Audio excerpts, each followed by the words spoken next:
Imagine having no legs and having no resources with a vehicle that doesn't have adaptive drive equipment that you can operate. How would that make you feel as a person, as a human being, especially somebody that you fought for this country? Welcome to Veteran Led. I'm your guest host, Trevor Nealy, filling in for John Barry. Today's veteran guest is Martin Duarte. Martin retired as a Master Gunnery Sergeant from the United States Marine Corps after serving 30 years. In 2016, he was hired as the Assistant Programs Director for Wounded Warriors Family Support, where he now serves as the program's outreach coordinator, helping veterans, service members, and their families. Martin, welcome to the show. Thank you for having me, sir. So Martin, you served in the Marine Corps for 30 years. You retire, you start your transition back into the civilian world. How'd you go about that? Well, actually, sir, I was blessed. I had a job before I even got out of the Marine Corps. In 2008, I was deployed to Iraq, Afghanistan, to Quantum, Iraq. And that's where I met the founder, and the CEO at the time was Colonel John Folsom. Now, keep in perspective that I was only supposed to have been there for 6 months, but instead I got extended for additional 7 months since we were closing down to Quantum. And during the second rotation, my extension, that's where I met Colonel Folsom. And for some reason, he took a liking to me. I was one of the briefers that would have to brief the entire staff regarding casualties, regarding status of what was going on in theater. And, every time he see me during the second rotation, every Friday during our meetings, he'd come and say, hey, I'm going to hire you. Well, after our deployment, we returned back. Of course, he was a reservist, so he deactivated. In 2014, I was in Afghanistan. We were doing the retrograde from Afghanistan, shutting down Camp Leatherneck. And we had received a request from an organization to fly about 200 flags for them before we closed the FOB down. And when I returned back, I got a phone call saying, hey, there's somebody downstairs that wants to pick up the flags. So, of course, I took down the flags, and, Colonel Folsom was there. And he said, hey, glad to see you. When you getting out? And I completely thought that he had forgotten the conversation about it. And I said, sir, I'm transitioning out. I got a couple months. I'm doing right now my medical, blah, blah. I said, well, what are you doing next week? I said, I'm not really doing anything. And he said, well, why don't you come to Omaha? And of course, you always hear these conversations throughout your career by people. So, I was kidding around with them. I said, yeah, just send me the ticket. Let me know when you want me to be there, and I'll be there. I didn't hear from them, for like 2-3 days. The next thing I know, I had a ticket. I had confirmation, reservations, went up there and got hired. So literally after I got out, the only requirement that I told the colonel said, sir, I need 6 months to decompress.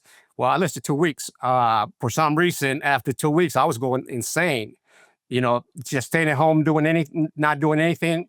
It was not conducive to my health. It was not being productive to society. So that's how I was able to return back to work so quickly. And now you're with this fantastic nonprofit that's headquartered right here in Omaha, and you're the program's outreach coordinator. How would you describe the mission of Wounded Warriors Family Support?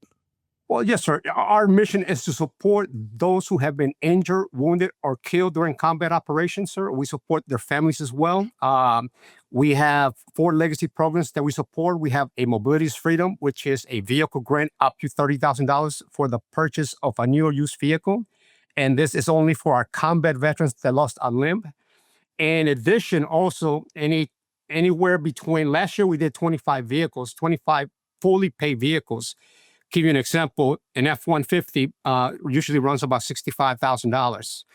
If you have a double or triple MPT, you're looking at modifications up to $35,000. So you're looking at granting a vehicle of $100,000 to a combat veteran. That's one of our legacy programs. The other legacy program is our Veterans Welding Training Program. In collaboration with the UAW Ford Motor Company, 3 times a year, we're able to send 10 veterans to Detroit, Michigan to be trained as welders. Now, keep in perspective that the UAW does not provide the certifications. The certifications come from the American Welding Society, which is the national organization that sets the standards for North America on the welding requirements. Now, just to give you an analysis cost on how much it costs for this program, just for one class, the UAW usually pays about $87,000 a year, and we drop about 80 grand as well for transportation, hotel, miscellaneous expenses. And then, of course, the UAW pays for the training side, all the welding material they're going to utilize. They provide them, they grant them also a welder's helmet, gloves, all the gear that they're going to need, they're able to keep once they graduate. And they also pay for their certifications through the American Welding Society, which could run anywhere between $300 per certification or more. And they also feed them breakfast and lunch Monday through Friday.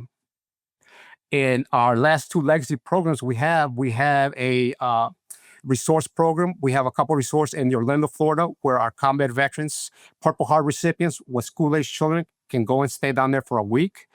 If we also provide them with tickets to the local parks, and if they don't have the means to travel, we also provide them with a stipend for traveling. And our last program that we have is a respite program, and this is only for our veterans that have a service provider, a care provider. What happens when that care provider steps away from those duties due to a medical condition, family emergency, or just to decompress from those duties? Who's going to pick up that portion of work? So that's where our organization can come in and provide the same services. We'll hire somebody in the local economy that can provide those services, like Mary Maid, prepaid meals, veterinary service for their service dogs, and so forth. Now, one of the things that with our welding program, if I could go back, one of the things that some of our veterans were bringing to our attention, and keep in perspective that our welding program started in 2014, they wanted to start their own business. Now that they had certifications, they wanted to work for themselves. So that was one of the challenges that we had in the past, that they kept asking, well, we need assistance on setting up a business, becoming an entrepreneurship. So how do we do an LLC? How do we do a business plan? How do we do cash flow? How do we do business taxes? So our CEO, Kay McCauley, reached out to an organization out of Kansas City, Missouri, by the name of Pathway Financial, which is providing those services. And they've been providing those services for our veterans since over the last 3 years. So it's an online class for 8 weeks, teaching them those resources on how to become entrepreneurships. And the great thing about this program is at the end of the course, they're also going to be assigned to a mentor, meaning that in the near future, down the road, if they do start their own business and they get stuck on the process, they can reach out to the company there, to their mentor, and they can walk them through the process of how to navigate that system. You mentioned a lot of partnerships with different businesses and the programs that your organization offers. How do you navigate the challenges of connecting with those businesses and other veteran organizations to create those meaningful sponsorship agreements? Well, sir, great question, and I'm glad you asked that. One of the things that we have learned is, in order to foster a partnership, you got to do continuous visits, you got to do continual outreach, and you got to continue to be involved with those organizations to build that relationship. I want to go back to one of your flagship programs that you talked about, Mobility is Freedom. That provides grants to combat wounded veterans who have suffered from loss of limbs or spinal cord injuries. It helps them get a vehicle that's adapted to suit their needs. You know, these vehicles are modified and they're very expensive, and dealing with the VA isn't exactly easy. And a lot of times veterans can face denials. So how did you go about establishing that program? You know, as you stated, it is a very complex system to go through the VA and get a vehicle grant approved. Now, that's a one-time grant that they receive. And depending on the year that they were injured, you know, grants started out back in 2001 around $10,000, and now they're like $22,000. That's from the VA. And so that was one of the challenging things, is trying to identify veterans on providing those type of services. One of the challenges that we encounter, a lot of veterans get extorted or exploited by the media, get exploited by certain organizations. And what I mean by that, I ran into a veteran, I want to say 2021, out of Wisconsin, where he had been in parades, he had been in commercials. They had promised him that they were going to buy him a house. He was a double amputee. And after 3 years of going through that process, the organization goes out of business, and now there's no money to be found. So, you know, another story that I can share we found a young captain that had been driving around his vehicle with a broomstick. Now, he was also a double amputee. And the reason he had been doing that is every time he submitted for the stipend to get adaptive drive equipment, he kept getting denied. And he was to the point where he said, you know what? Every time I go there, there's a new case, there's a new provider that I got to provide paperwork, there's something. So I just figure it out. So he was driving around with a broomstick. So that's the impact that this program is making for our veterans. When you said that he was driving with a broomstick, could you describe in detail more about that? Yes, sir. He was using the broomstick handle to push on the accelerator and to push on the brake, which was very dangerous for somebody to be driving like that because he did not have the adaptive drive equipment, the hand controls to operate the vehicle. It's so important what you guys do. It's absolutely fantastic. So, a lot of our listeners might be hearing about your organization for the first time and hearing about the impact that you have in the veteran community. For anyone wanting to help, how can they get in touch with the Wounded Warriors Family Support Organization? Yes, sir. If they go on our website, we have a button on our website that you can donate financially. As far as services, unfortunately, because we're a very small organization, we operate out of Omaha, Nebraska, with a satellite office in San Antonio, Texas. So, as far as actual volunteer work, we're really not able to utilize a whole bunch of volunteer work.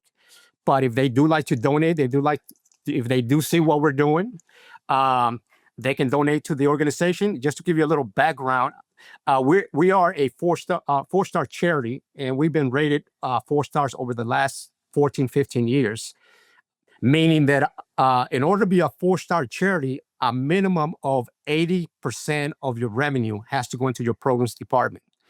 We have been averaging an average of 87% all the way up to 93%, meaning that every dollar that comes into the organization, a minimum of 87 cents goes into our programs department. So as far as advertisement, we don't do a whole bunch of advertisement. Everything that we do is through social media because it doesn't cost that much. We rather utilize that funding for our programs, and we do a lot of word of mouth. I do a lot of outreach through different organizations, especially military organizations like the VFW, American Legion, Marine Corps League. So that's how we get our message across. So, what's next for you and your role at Wounded Warriors Family Support? And how do you see the organization's impact growing in the future? Well, my impact for the organization is to continue to do the things that I do right now for the organization, as far as supporting our combat veterans. And over the years, Kay McCauley took over about 2, 3 years ago, and she has done a phenomenal job raising revenue. That was one of our biggest challenge has been, of course, revenue, because without revenue, that we can't do too much for our veterans and our families. So that would be probably the biggest challenge that we have is the revenue portion. You mentioned the challenges of generating revenue. You mentioned, social media being your biggest outreach tool. How do you plan to expand your social media outreach? Because that's something that's always challenging, getting eyes on what you're doing. Well, one of the things that Kate has done, she hired a firm that tracks all that information, and they had came up with some different courses of action on how to maneuver the social media, how to maneuver the outreach, and that's something that we have implemented over the last couple of months. And we hope in the near future, and I know the economy right now, the way it is with everything that's going on, I hope that we have a positive return on that investment. But time will tell, and time will definitely identify our shortcomings. We've discussed a lot of the programs that you offer with Wounded Warriors Family Support. What's the greatest impact that you've seen in a veteran you've assisted? I think the biggest impact is to see a double amputee be able, and let me back up. One of the things that we take for granted as human beings is like right now yourself, you can get up, go jump in your car and go pick up your kids, take them to school, pick them up from school. Imagine having no legs and having no resources with a vehicle that doesn't have adaptive drive equipment that you can operate. How would that make you feel as a person, as a human being, especially somebody that you fought for this country?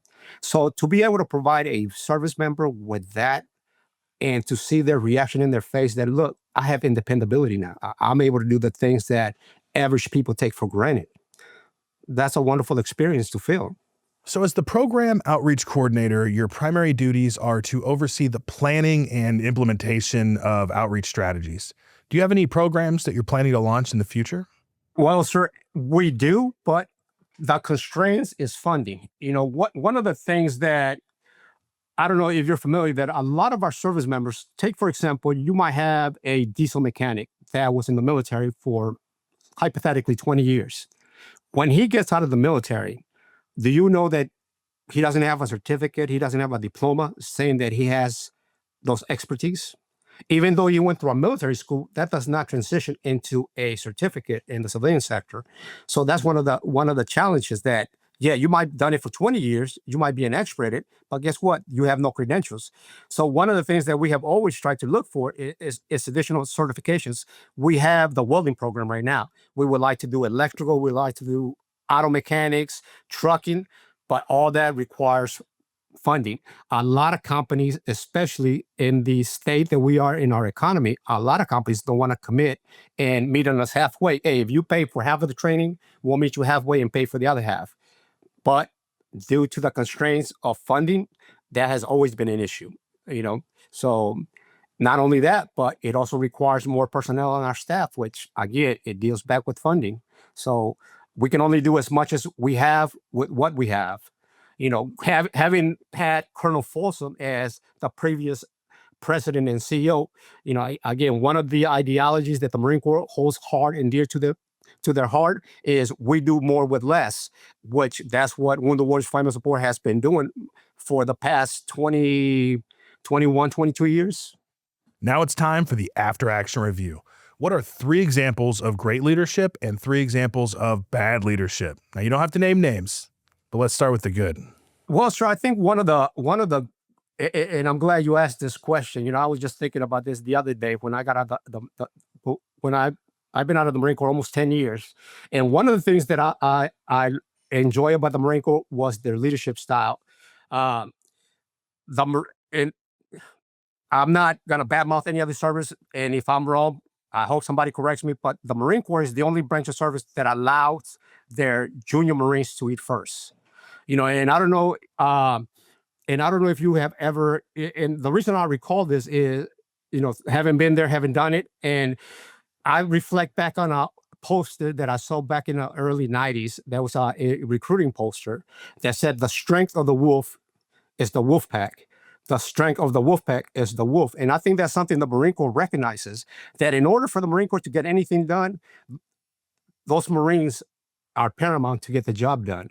And the ones that constantly are the ones that are going to face the most danger is going to be those junior Marines. You know, let's be honest about it. The Marine Corps is about our youth. It's about our young men and women.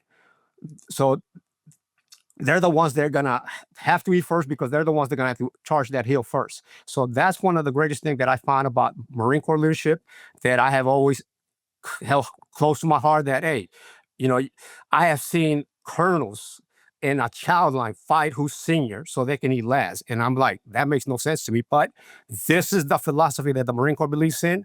And this is the philosophy that was instilled in me. And to this day, this is the philosophy that I believe in. You know, you asked about bad leadership.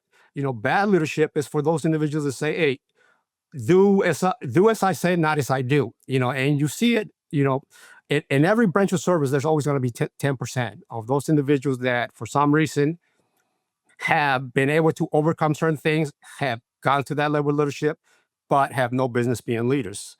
And unfortunately, you will run into some, not that many, but there are those individuals out there with that perspective, that they feel that I need to be served, where that's not what the service is. You know, one of the things that you learn about the Marine Corps is service before self.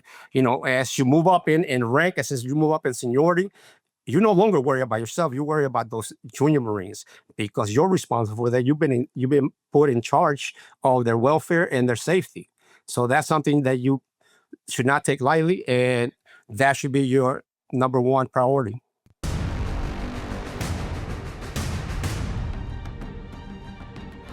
Thank you for joining us today on Veteran Led, where we pursue our mission of promoting veteran leadership in business, strengthening the veteran community, and getting veterans all of the benefits that they earned. If you know a leader who should be on the Veteran Led podcast, report to our online community by searching @Veteran Led on your favorite social channels and posting in the comments. We want to hear how your military challenges prepared you to lead your industry or community, and we will let the world know. And of course, hit subscribe and join me next time on Veteran Led.